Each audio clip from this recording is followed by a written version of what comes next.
Rayon mərkəzindən 30 kilometr uzaqlıqda yerləşən Seyidlər kəndində idik. Hər kənd, hər el, hər oba tariximiz, keçmişimizdir. Bildiyiniz kimi Xaçmaz rayonunda, Xaçmaz rayonu ərazisinin bir balaca Xudat istiqamətində Seyidlər kəndi yerləşir, yəni çox ağır kəndlərdən biridir. Yəni mən özüm də o kənddən adam olmuşam. İki kənd var, yəni Seyidli, bir var Seyidlər. Dəniz qırağındakı Seyidli yox, söhbət Seyidlər kəndindən gedir.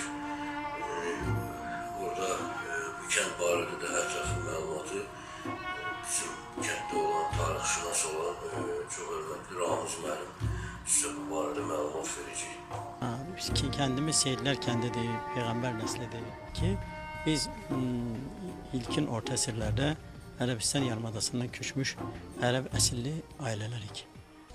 Şəcərədir, bizim Peyğəmbər nəslinə aid olmamızın dəlil sübutu bu şəcərədə göstərilmişdir. Bu şəcərə tərtib olunub, demək 18-ci əsr. Bayaq mən dedim ki, bayaq mən belə bir fikir dedim ki, biz Işıqlar kəndindən Seyidlər kəndinə köç edən zaman 4 qardaşın hərəsinə biri verilmişdi. Şəcərə nədir? Peyğəmbər nəslinə aid olmağımızın sənədidir və o nəsildən sonra o həmən din yolunda və yaxud İslam yolunda müəyyən xidmətləri olmuş alimlərin və yaxud insanların burada təqdimatı gedir. Azər zəhmət olmasa mənə kömək elə. Bax belə. Və bu müqəddimə hissəsidir. Burada Həzrət Əlidən, demək Məhəmməd Peyğəmbərin özündən Məhəmməd yazılıb. Məhəmməd Peyğəmbərin özü yazılıb. Və burada mən sizə göstərəcəm Həzrət Fatimənin, ondan sonra burada bax, burada görürsünüz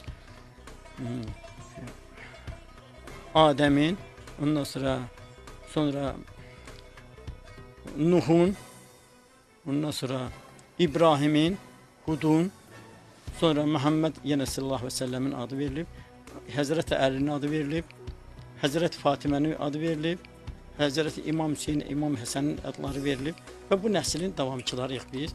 Və bu adlarında xətləri çəkilmiş, demək insan adlarıdır onlar ki, onlar demək bu nəslin davamçılarıdır. Sonra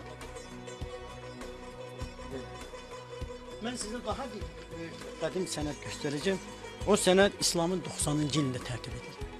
90-cı ildə İslamın 90-cı ilində tərtib edilmiş sənədir. Amma bu çox belə biraz dağılıb və bu mən sizə həmən ili də göstərəcəm, çəkərsiniz onu. İslamın 90-cı ilində yazılmış şəcərənin köçürülməsidir. Bax bu belə bu sənəddir. Bilirsiniz nədir? Mən Sovet dövründə bunları mən deyərəm ki 92-ci ilə qədər bunların bizdə olub olmadığını belə bilməmişəm. Çünki biz Sovet dövrünü yaşamışıq, repressiv təqiblərə məruz qalmışıq. O sözsüz ki biz hələ şeyləri gizlətməliydik.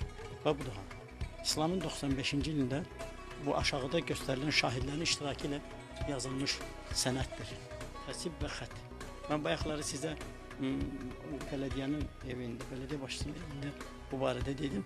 Təsib sənəti var. Təsib sənəti ərəb əlifbasının müəyyən təsvirə daxil olmasıdır. Həmin əlifbada hansı bir təsvirin alınması çox maraqlıdır. Sonra İndi mən sizə bax bu Həzrət İmam Əlinin 3 dəfə yazılmasıdır. Amma müəyyən bir təsvirdir eyni zamanda. Bəli, eyni zamanda təsvirdir. Bax bu qrifondur və Quranın bir ayəsi var burada. Bu ulu babalarımızın demək nəsillərin namaz qıldığı nə deyirlər bu? Canamaz deyirlər. Bu ceyran dərisindən hazırlanmışdır. Və bu da onun əllərinin yeridir, üzülüb gedir. Ayaqlarının yeri üzülüb gedir. Bu alın yeridir və belə. O zamanın əbasıdır. O Mehmet Əfəndimiz bunu bu işləmələrinə görə onun yaşını dedi. Yaşını hansı işləmədə olsun. Bu işləmələr, ətəyindəki işləmələrə görə dedi ki, bunun 250-300 yaşı var. Belə dedi. Mən onun tarixini deyə bilmərəm. Konkret olaraq. Bu da onların əbalarıdır. Bu belə.